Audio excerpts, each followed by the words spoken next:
안녕하세요. 저자 김광용입니다. 지금부터 GTQ 포토샵 2급 동영상 강의를 시작하겠습니다. 오늘은 첫 번째 시간으로 교재 2페이지입니다. 포토샵의 화면 구성에 대해서 알아봅니다. 포토샵을 처음 실행한 화면입니다. 크게 여러분들 교재 나오듯이 1번 항목서부터 7번 항목까지 존재합니다. 자, 그럼 자세하게 각 부분에 대해서 설명하겠습니다. 첫 번째로 나오는 메뉴 표시줄은요, 포토샵에서 사용할 수 있는 기능을 메뉴 형식으로 모두 11개로 모아놓았습니다. 두 번째가 어플리케이션 바입니다. 이 부분이죠. 여러분들 해상도가 좀 더 크다면 이 어플리케이션 바는 메뉴 옆에 표시가 됩니다. 어플리케이션 바는요, 저장된 이미지 파일의 내용을 확인하기 위한 기능을 아이콘 형태로 표시해 놓은 곳입니다. 다음으로 옵션 바를 알아보겠습니다. 옵션 바는 왼쪽에 있는 툴박스, 즉 도구 상자의 기능들을 더 자세하고 세밀하게 설정할 수 있는 옵션으로 구성되어 있습니다. 네 번째가 여러분들 도구 상자죠. 이 부분입니다. 도구 상자고 가장 많이 사용하게 됩니다. 주로 이미지 편집은 거의 도구 상자로 이루어집니다. 다음으로 나오는 것이 작업창입니다. 이 회색 부분이 되겠는데요. 모든 이미지를 작업할 수 있는 공간이 되겠습니다. 다음으로 상태 표시줄인데 현재 상태 표시줄은 나타나 있지 않습니다. 화면에 아무 작업창도 없기 때문에 나타나 있지 않는 거죠. 자, 그러면 여기서 새로운 캔버스를 하나 만들어 보겠습니다. 우리 포토샵에서는 새로운 파일을 캔버스라고 합니다. 자, 파일 메뉴에서 뉴, 새로 만들기 버튼을 클릭합니다. 각 부분들에 대한 자세한 항목들은 뒤로 미루기로 하고요. 일단 OK를 눌러서 새로운 작업창을 만들어 줍니다.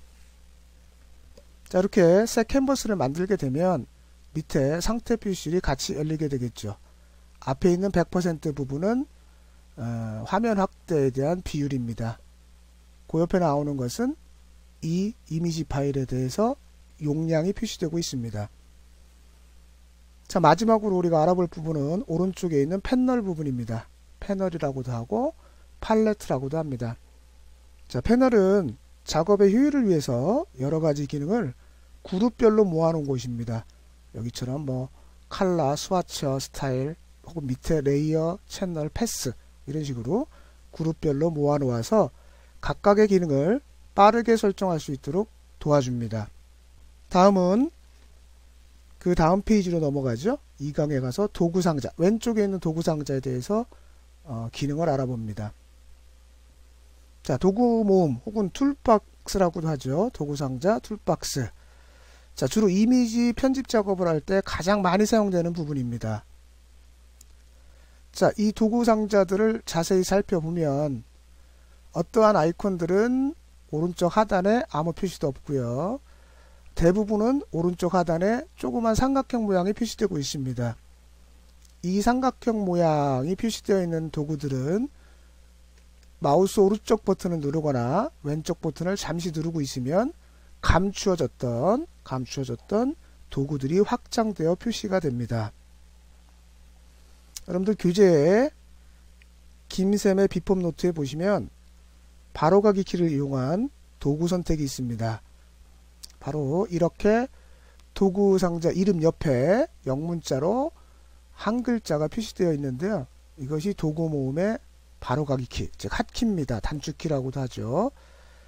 Shift M을 누르게 되면 이렇게 번갈아 가면서 도구가 바뀌는 걸 볼 수가 있습니다. 나머지 자세한 도구에 대해서는 뒤로 미루어서 설명하기로 하고요. 여기 위에 보면 펼친 부분이 있습니다. 이 부분을 클릭을 하게 되면 이렇게 두 줄의 형태로 도구 상자가 표시가 됩니다. 일단 여러분들 교재에 10페이지로 넘어갑니다. 이 부분이 되는데요. 포그라운드 컬러, 즉 전경색과 백그라운드 컬러, 배경색, 그 다음에 기본색, 요것이죠. 그 다음에 전경색, 기본색, 전환, 전환하기 위한 도구 모음이 있습니다. 전경색은요, 이렇게 네모 상자의 위쪽에 존재하는 게 전경색이고, 약간 감추어져서 아래쪽에 배치되어 있는 게 여기처럼 흰색처럼 이것이 배경색입니다. 자, 여기 전경색하고 배경색을 전환할 수 있는 스위치 버튼이 있습니다. 이 부분을 클릭하게 되면 전경색하고 배경색이 이렇게 바뀐 것을 볼 수가 있습니다. 다음으로 기본색인데요. 여러분들 비법 노트에도 기본색에 대한 바로가기 키가 설명이 되어 있습니다. 영문 잡한 상태에서 영문자 D를 누르면 됩니다. D를 누르면 언제든지 전경색은 검은색, 배경색은 흰색으로 바뀌게 됩니다. 물론 이 부분을 클릭해도 됩니다. 이 부분을 클릭해도 디폴트 기본색이죠. 이렇게 바뀌게 되겠습니다. 다음 수업으로 넘어가죠. 11페이지에 있는 3강입니다. 꼭 알아두어야 할 패널. 자, 제일 먼저 여러분들이 가장 많이 쓰는 패널이 레이어입니다. 이 레이어 패널인데요. 레이어라는 건 간단하게 설명을 하면 층에 해당하는 것입니다. 우리가 뭐 1층, 2층 할 때 층이겠죠. 그래서 이 층이 투명한 판으로 되어 있다고 생각하시면 됩니다. 그래서 여러 개의 레이어를 겹쳐서 이미지를 편집하게 됩니다. 이 부분을 더블 클릭하게 되면 이렇게 표시가 되죠. 그래서 여기 보면 여러 가지 형태들이 있는데 뭐 레이어를 갖다가 추가하거나 삭제하거나 하는 것들이 기능들이 설명이 되고 있습니다. 1번은 블렌딩 모드라고 해서 혼합 모드를 설정하는 부분입니다. 바로 이 부분인데 지금 이미지가 하나도 없기 때문에 비활성화되어 있죠. 그래서 현재 편집 중인 레이어와 아래에 있는 레이어를 기술적으로 혼합하는 방법이겠죠. 그래서 특수 효과를 설정하게 됩니다. 다음 페이지로 넘어가면 오페시티가 있죠. 불투명도라고 합니다. 바로 옆에 있는데 오페시티라는 거는 말 그대로 얼마나 불투명하냐. 아까 제가 레이어가 투명한 판이라고 생각하시면 된다 그랬죠. 그래서 100%는 완벽하게 불투명한 거, 0%라면 완전히 투명하게 돼서 보이지 않는 경우죠. 여러분들 교재에 보면 100%와 60%로 설정했을 때 이미지 그림이 실려져 있습니다. 나머지들은 주로 쓰는 것은 이제 밑에 부분인데요. 앞에 이제 FX라고 되어 있는 이 부분은 레이어 스타일이고요. 그래서 레이어 단위로 여러 가지 특수 효과를 주는 부분입니다. 그 다음에 이제 마스크가 있고요. 그 다음에 색상 보정하는 부분이 있고요. 그 다음에 새 레이어를 추가하고 삭제하는 휴지통 부분이 있습니다. 레이어 패널은 수업이 진행되면서 계속 설명이 되니까요. 더 자세한 것들은 뒤로 미루기로 합니다. 자, 패스 패널이 있는데요. 이 패스 패널은 여기 펜 툴이라는 게 있어요. 이 펜 툴을 펜 툴에서 패스라는 작업, 펜 툴을 클릭했을 때 여기 보면 쉐이프 레이어가 있고 패스가 있는데 요 부분이죠. 패스로 뭔가를 그렸을 때 이렇게 대충 그려보겠습니다. 이런 식으로 그렸을 때 나타나는 형태입니다. 패스라는 거는 일종의 선이죠. 선인데요. 어떤 도구를 선택하거나 이렇게 해서 색상을 입히게 되면 어떤 면을 만들어 주게 됩니다. 패스는 상당히 유용한 기능이므로 나중에 펜 툴에 대해서 설명할 때 자세하게 알아봅니다. 다음에 나타나는 부분이 어저스먼트, 바로 조정 패널입니다. 바로 색상을 보정하는 부분이 주로 시험에서 출제가 되고 있습니다. 뒤에 색상 보정하는 부분이 나오게 되는데 주로 GTQ에서는 2번 문제에서 출제가 되고 있습니다. 다음으로 히스토리 패널이 있는데요. 기본적으로 히스토리 패널은 화면에 표시되어 있지는 않습니다. 화면상에 표시하게 하기 위해서는 윈도우 메뉴에 히스토리를 클릭을 해주면 기본적으로 나타나 있는 패널 이외에도 얼마든지 우리가 패널을 표시할 수가 있습니다. 히스토리 패널은 간단하게 설명을 하면요. 이전에 작업했던 내용으로 돌아가게 해줄 수가 있고 그러니까 작업을 취소하는 경우 형태가 되겠죠. 돌아가게 해줄 수가 있고 다시 잘못했을 때 앞쪽으로 돌아올 수 있게끔 해주는 기능입니다. 비법 노트에 보면 히스토리 패널은 작업하는 과정을 차례로 기억하는 일종의 리스트다. 작업 도중 이전 작업으로 되돌릴 수도 있고 여러 단계를 한꺼번에 돌릴 수도 있습니다. 또 전 단계로 돌아갔다가 다음 앞 단계로 다시 빠르게 이동할 수도 있습니다. 자, 한 단계씩을 갖다 취소하려면 언더나 리드를 실행해야 되겠죠. 언더는 취소고요. 리드는 다시 실행하는 거죠. 그래서 단축키가 지금 나오고 있는데 컨트롤 Z가 있어요. 요거는 이제 그냥 언더입니다. 한 단계만 취소하는 거죠. 다른 프로그램 같은 경우 누를 때마다 계속 이전 단계로 가는데 포토샵에서는 한 단계만 취소가 됩니다. 다시 누르게 되면 리드가 돼서 원래 상태로 돌아옵니다. 자, Shift 컨트롤 Z는 누를 때마다 앞 단계죠. 앞 단계. 그러니까 최근 단계로 돌아오는 리드가 됩니다. 계속해서 사용할 수가 있습니다.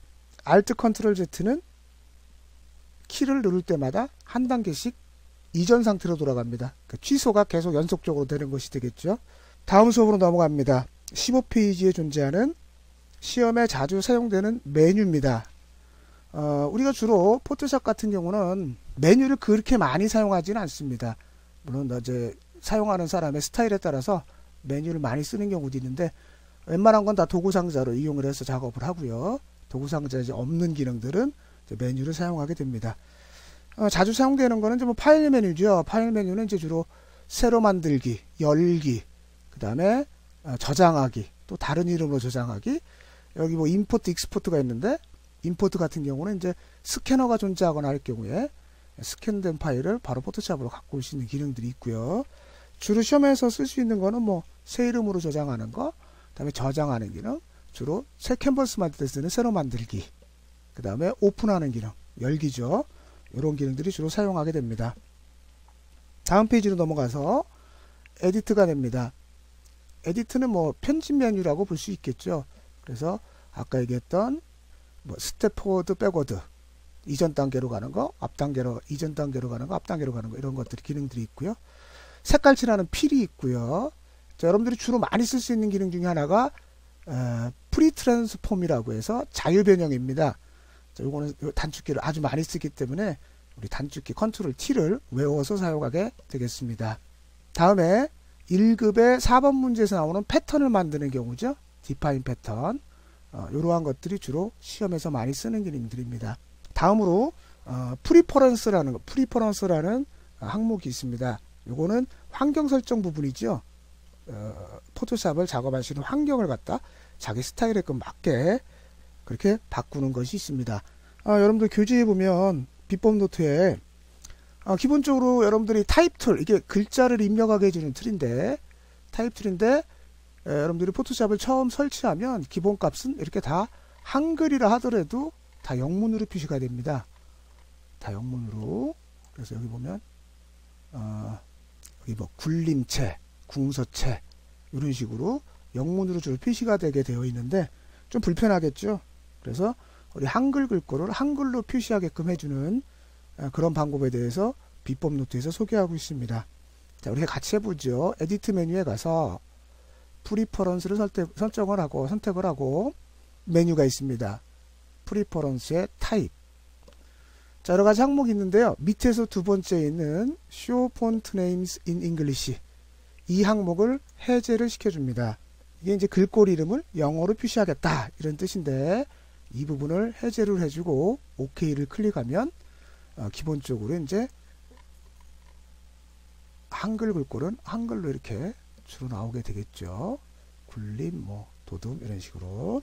다음에는 이미지 메뉴입니다. 이미지 메뉴는 뭐 이제 우리 시험에서는 이미지 사이즈, 작업하고 있는 이미지의 크기를 갖다 줄이거나 해상도로 바꾸거나 할 때 주로 쓰는 것이고요.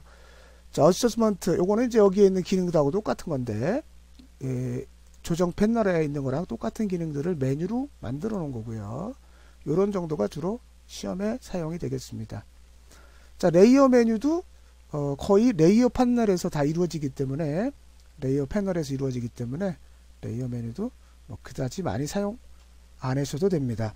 그 다음에 셀렉트도 선택에 대한 문제인데요. 우리 단축키라든가 패널을 이용해서 작업을 하기 때문에 많이 사용하실 필요는 없겠습니다. 필터 메뉴가 되는데요. 필터는 거의 모든 문제에서 출제가 되고 있어요. 필터라는 거는 어떤 이미지에다가 우리가 마치 보안경 같은 걸 끼워서 색깔을 바꾸는 것처럼 해주는 기능이죠. 그래서 우리가 예술효과, 아티스트부터 해서 텍스처 효과까지 해서 있는데 거의 전 종류가 시험에 다 출제가 됩니다. 그래서 여러분들이 교재 20페이지를 보시게 되면 필터에 주로 시험에 나오는 필터들이 소개가 되고 있습니다. 여러분들이 필요하다면 결과가 어떻게 나오는가 알고 싶다면 이 부분을 참조하게 되겠습니다. 주로 직접적으로 이미지 편집에 관여하진 않지만 그래도 우리가 쓸 수 있는 것 중에는 비유 메뉴가 있어요. 비유 메뉴. 자, 여러분들 23쪽으로 가면 일단 거기 보면 23쪽에 있는 비법 노트부터 먼저 보시면 눈금자를 표시하는 방법에 대해 설명이 나오는데 바로 이 비유 메뉴에서 하고 있습니다. 자, 우리가 시험 볼 때는 픽셀, 점이죠, 점, 화소, 픽셀 단위의 캔버스를 쓰기 때문에 우리 눈금자도 픽셀로 맞춰줘야 됩니다. 그래서 일단 룰러스 혹은 컨트롤 R을 눌러서 이렇게 눈금자를 표시해주고 기본적으로 단위는 센티미터로 되어 있습니다. 우리는 픽셀을 사용해야 되니까 여기서 픽셀을 선택을 해서 단위를 픽셀로 바꿔줍니다. 자, 그러면 자, 룰러는 눈금자고 스냅이라는 기능이 있습니다. 이 스냅은 어떠한 이미지나 우리 이제 가이드라인 같은 게 있는데 그런 가이드라인의 시작 부분을 딱 달라붙게 해주는 자석까지 딱 달라붙게 해주는 기능입니다. 이것도 추후에 다시 설명을 해드리겠습니다. 새로운 캔버스를 만드는 작업부터 해서 우리가 시험에서 요구하는 저장하는 방법까지 수업을 하게 됩니다. 자, 아까 새 캔버스를 한번 만들어 보았죠. 다시 한번 만들어 봅니다. 파일에 지금은 아까 제가 잘못 클릭해서 타입3 선택이 되어 있네. 파일에 뉴를 선택하거나 뭐 어차피 많이 만드는 기능이니까 새 캔버스를 여러분 시험 볼 동안 4개를 만들어야 하니까요. 컨트롤 N을 외워두시면 되겠죠. 컨트롤 뉴. 자, 클릭을 하고요. 자, 새로 만들기 대화 상자가 나왔습니다. 자, 그래서 아까 우리가 하나 만들었기 때문에 언타일드 1. 여기 이제 두 번째 저장하지 않은 상태죠. 언타일드 2. 자, 여러분들이 좀 알고 있는 건 그렇고요. 여기에 프리셋이 있습니다. 사전 설정. 캔버스의 사이즈를 결정하는 경우죠. 결정하는 경우인데 기본값은 커스텀이 아닙니다. 그래서 여러분들이 시험 볼 때는 커스텀, 사용자 정의로 설정을 하게 되어 있습니다. 그래서 커스텀으로 맞춰주고요. 또 한 가지 중요한 게 바로 이 부분입니다. 우리가 와이스는 가로 폭이고요. 하이트는 높이겠죠. 세로 폭이에요. 문제는 단위입니다. 센티미터로 기본으로 되어 있는데 우리 시험에서는 아까 픽셀을 쓴다고 그랬죠. 픽셀을 쓴다고 했기 때문에 이 부분도 픽셀로 바꾸어 줍니다. 자, 우리 포토샵은요, 여러분들 앞으로 몇 번 제가 강조를 해드릴 텐데, 이러한 설정 사항들, 옵션 같은 거를 한번 변경하게 되면요, 다시 변경하기 전까지는 계속 유지가 됩니다. 그래서 여기서 한번 변경해주면 두 번째, 세 번째 문제 풀 때에도 이 부분은 건들지 않아도 됩니다. 자, 그래서 주로 우리가 1번하고 2번 문제는 400에 500픽셀, 이렇게 시험에 나오고 있고요. 3번하고 4번 문제는 600에 400픽셀로 나오게 됩니다. 자, 한 가지 또 여러분들이 반드시 또 확인해서 만들어야 될 게 해상도 부분입니다. 4번이죠. 리솔루션. 이 해상도 부분은 여기처럼 300으로 만들면 안 됩니다. 시험에서 제시되는 거는 72 픽셀 퍼 인치입니다. 1인치에 점 72개를 찍을 수 있는 해상도 단위가 되겠죠. 이 해상도가 맞지 않으면 나중에 이미지를 다 편집해 놓고 글자를 입력할 때 글자 같은 사이즈가 전혀 맞지 않습니다. 그래서 여러분들이 재작업을 해야 되는 번거로움이 생길 수가 있습니다. 반드시 확인해 주셔야 돼요. 72 픽셀 퍼 인치다. 그 다음에 컬러 모드가 있는데요. 이미지의 색상을 어떻게 만들 거냐, 포토샵에서 그것을 결정해 주는 부분입니다. 우리 시험에서는 RGB 컬러의 8비트 색상수를 씁니다. RGB 컬러라는 건 레드, 그린, 블루가 되겠죠. 그래서 빨강, 녹색, 파랑. 컬러 수는 8비트. 8비트니까 1비트에 0 아래 1, 2개를 표현할 수 있죠. 그래서 2의 8승가지수 256가지 컬러를 쓰고 있습니다. 나중에 더 컬러 수에 대해서 좀 설명을 해 드리고요. 그 다음에 백그라운드 컨텐츠가 있어요. 배경 내용이죠. 우리가 기본적으로 4개의 문제에서는 전부 화이트를 씁니다. 자, 우리가 기본적으로 이렇게 새로운 캔버스를 만들었을 때 지금 흰색이 들어가 있는 거 보이시죠? 배경, 백그라운드, 레이어 판넬을 보면 백그라운드로 되어 있습니다. 그죠? 이 백그라운드가 흰색으로 채워져 있는 걸 볼 수가 있죠. 기본 흰색으로 만들어 쓰고요. 그 다음에 뭐 백그라운드 컬러, 배경색을 얘기하는 거겠죠. 배경색으로 만들겠다 이런 뜻이고, 트랜스페어런트, 자 투명하다는 뜻입니다. 그래서 투명한 형태로 레이어를 만들겠다 그런 얘기겠죠. 기본 이 백그라운드 레이어를 투명한 형태로 만들겠다. 이 트랜스페어런트는 1급의 4번 문제에서 패턴을 만들 때 쓰는 방법입니다. 그러니까 우리가 기본적으로는 화이트, 흰색으로 작업을 한다고 알아주시면 되겠죠. 자, 그렇게 해서 다 결정이 됐으면, 그러니까 이 부분은 항상 확인해 주셔야 돼요. 새로운 캔버스를 만들 때마다 OK를 누릅니다. OK. 요거 히스토리 판단은 이제 닫을게요. 여기서 클로즈를 누르면 닫아집니다. 자, 액션도 다시 한번 클로즈. 자, 이렇게 해서 기본적으로 우리가 새로운 캔버스를 만들었습니다. 그러니까 여러분들은 한 번 시험 볼 때마다 4개의 문제가 출제가 되니까 캔버스를 4번을 만들어야 되겠죠.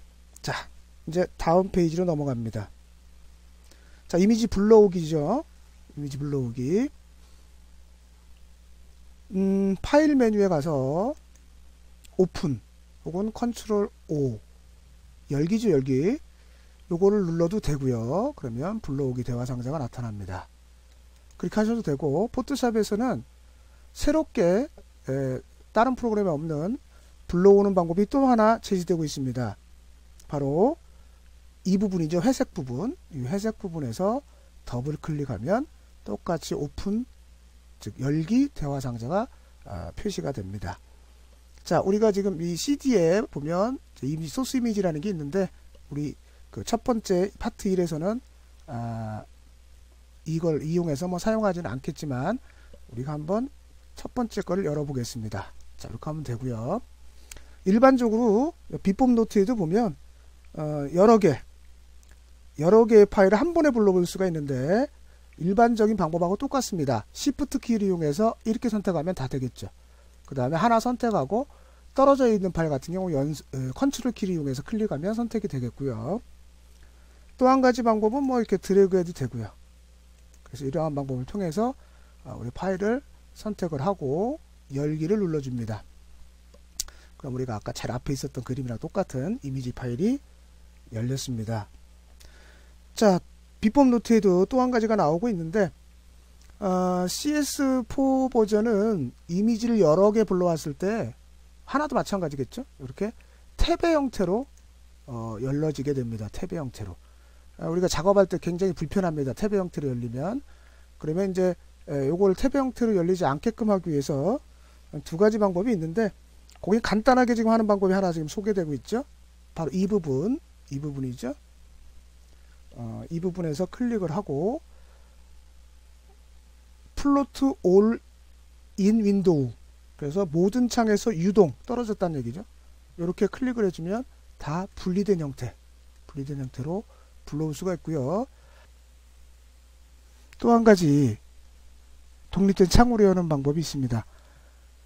자, 에디트 메뉴에 가서 프리퍼런스를 선택을 하고 인터페이스를 선택합니다. 자, 인터페이스 항목에 오면 패널즈 앤드 도큐멘트라는 항목이 있습니다. 그 중에서 밑에서 두 번째 거 오픈 도큐먼트 에즈 탭으로 도큐먼트, 즉 서류를 열겠다 하는 항목이 있는데, 이 항목을 해제를 해주면 이제부터 열리는 모든 이미지는 독립된 창으로, 탭의 형태가 아니라 독립된 창으로 열리게 됩니다. 자, OK를 눌러주고요. 그럼 다시 한번 얘는 1번이니까 놔두고, 자, 이렇게 해서 일단 불러오기까지 한번 해봤고요. 자, 불러오는 작업은 뭐 이런 정도 여러분들 기본적으로 모든 프로그램에서 여는 방법과 동일하다고 볼 수 있으면 됩니다. 자, 우리 간단하게 아까 우리 이거 불러왔던 거를 무브 시켜보죠. 무브 툴을 클릭하고 도구 상자에서 쭉 드래그해서 이동시켜줍니다. 사실은 이동이 아니라 창과 창 사이를 이동시키면 복사가 됩니다. 우리 다음 시간에 수업을 할 텐데요. 이렇게 해서 작업창으로 기본적으로 이렇게 이동을 합니다. GTQ 시험에서도 기본적으로 모든 첫 단계가 이렇게 이미지 파일을 작업창으로 이동하는 것부터 시작이 됩니다. 그럼 이 파일은 닫고요. 자, 이것이 이제 기본적으로 우리가 새 캠퍼스에다가 작업을 했다고 가정을 해서 다 작업이 끝났다고 했을 경우에 저장을 해야 되겠죠. 자, 우리 GTQ 시험에서는 저장하는 방법이 좀 특이합니다. 저장하는 방법이 두 개의 형태로 저장을 해줘야 됩니다. 하나는 JPG라는 파일 형태고요. 하나는 포토샵의 기본 파일인 PSD 형태입니다. 그러니까 PSD 같은 경우는 여기에 보면 레이어에 있는 레이어 창의 형태가 다 그대로 보여지고 나타납니다. 어떤 작업을 어떻게 했는가? 이게 포토샵 파일 형태는 그렇게 나타나고요. JPG 파일 형태 같은 경우는 그렇게 나타나지 않습니다. 레이어가 하나밖에 없어요. 그래서 시험 채점할 때 작업한 환경들, 작업을 어떻게 했는가 확인하기 위해서 PSD를 기본적으로 첨부해서 제출을 해줘야 되고요. PSD는 용량이 좀 많이 차지합니다. JPG는 용량이 좀 압축된 거니까 적겠죠. 첫 번째 거기 25페이지에 가로 1번을 보시면 만약에 오류나 시스템 이상 등의 사태를 대비해서 원본 파일을 하나 만들어 주는 것이 좋습니다. 무슨 얘기냐 하면 정답 파일 형태로 만들어 놨다가 우리가 PSD 파일은 이미지를 줄여서 저장합니다. 아까 용량이 좀 크다고 그랬죠. 그래서 이미지를 줄였을 경우에 다시 키우게 되면 픽셀에 대한 해상도 화질이 상당히 안 좋아집니다. 그래서 다시 작업을 할 수가 없게 돼요. 그런 경우에 낭패를 볼 수가 있겠습니다. 그렇기 때문에 최종적으로 답안 파일을 전송하기 전에 원본이라는 파일을 하나, 뭐 백업이라고 해도 되고요. 원본이라는 파일을 하나 만들어 놓는 습관을 가지는 게 좋겠습니다. 자, 그럼 올 때 일단 파일에 가서 Save As를 누르고요. 여러분들 시험 볼 때는 내 문서, 자, 요거는 이제 XP 윈도우 환경에서는 내 문서라고 되어 있고요. 윈도우 7에서는 그냥 문서가 되겠죠. 내 문서에 GTQ라는 폴더 거기다가 저장을 해줘야 됩니다. 저 같은 경우는 이 교재에 들어가 있는 소스 파일들을 미리 이제 카피를 해 놓은 경우고요. 자, 저장하는 방법은 기본적인 건 자기 수험 번호 빼기 이름 빼기 문제 번호입니다. 얘가 1번 문제라고 하고 가정했을 때 처음에는 그냥 성명 빼기 문제 번호로만 저장을 합니다. 예를 들어서 김광용 -1 이렇게 저장을 해주세요. 뭐라고 물어보는데 그냥 OK 눌러주시면 되고요. 자, 그래서 기본적인 여기는 지금 위에 성명 빼기 문제 번호, 밑에 같은 경우는 정답 파일의 형태인데 아까 말씀드렸듯이 수험 번호 빼기 성명 빼기 문제 번호죠. 자, 그렇게 해서 했다고 가정을 하고요. 이제 그럼 이게 최종적으로 다 완성된 답안입니다. 그러면 이제는 JPG 형태로 먼저 저장을 합니다. JPG 형태. 그래서 파일에 Save As 다음에 앞에 수험 번호가 있다고 가정을 하고요. 수험 번호가 G로 시작하겠죠. G. 거기는 1, 2, 3, 4, 5, 6, 7, 8, 9 이렇게 되어 있는데 실제로 시험에서는 이게 13자리입니다. 수험 번호가 지금은 10자리로 되어 있는데 13자리고 자기 이름 빼기 문제 번호 그리고 포맷 파일의 형태를 JPG로 바꿔줍니다. JPG. 우리 정지 화상의 압축 파일 형태죠. 그래서 JPG. 그리고 저장을 눌러줍니다. 자, 그러면 JPG 옵션이라는 대화 상자가 하나가 출력이 됩니다. 뭐 지금은 디스켓을 이용해서 정답을 사용하지 않기 때문에 그 용량에 뭐 큰 상관은 없지만 관례상으로 그냥 미디엄으로 바꿔주면 가장 좋습니다. 퀄리티를 질이죠. 질을 미디엄. 그러면 용량이 오른쪽에 표시가 되는데 많이 줄었음을 볼 수가 있습니다. 자, 이렇게 미디엄 정도로 바꿔주고 뭐 책에 있는 것처럼 뭐 6 정도 해도 되고 8 정도 해도 상관은 없습니다. OK 눌러주면 JPG 형태가 저장이 됐죠. 자, 이제는 여러분 동그라미 6번에 보면 PSD 즉 포토샵에 원래 저장하는 형태로 저장을 해줘야 되는데 이 파일은 아까도 용량이 크다고 했죠. 그래서 시험에서 10분의 1 사이즈로 가로 크기와 세로 크기를 줄인 후에 저장하게 되어 있습니다. 그래서 일단 이미지 크기를 줄여야 되죠. 그래서 이미지 메뉴에 가서 이미지 사이즈. 자, 이렇게 보고 400에 500이 우리가 아까 만들었던 사이즈죠. 그 다음에 우리가 10분의 1이니까 뒤에 있는 0 하나만 줄이면 되겠죠. 자, 우리 가로 와이스만 줄였는데 하이트 높이까지도 같이 줄어들었죠. 그거는 밑에 있는 constraint proportion 때문에 그렇습니다. 요거는 같은 비율로 뭐 가로가 커지든 세로 작아지든 또 세로가 커지든 작아지든 둘 중에 하나만 조절하면 같은 비율로 같이 조정이 된다는 그런 항목이 되겠죠. 그런 옵션입니다. 그래서 이게 선택된 상태에서 위 하나 줄이거나 뭐 선택 안 돼 있으면 아래 위에 와이스 하이트 가로 세로를 다 줄여주시면 되겠죠. 그래서 OK를 눌러줍니다. 이미지 사이즈가 줄었으니까 이제 PSD 파일로 저장을 하면 되겠죠. 파일에 가서 Save As 역시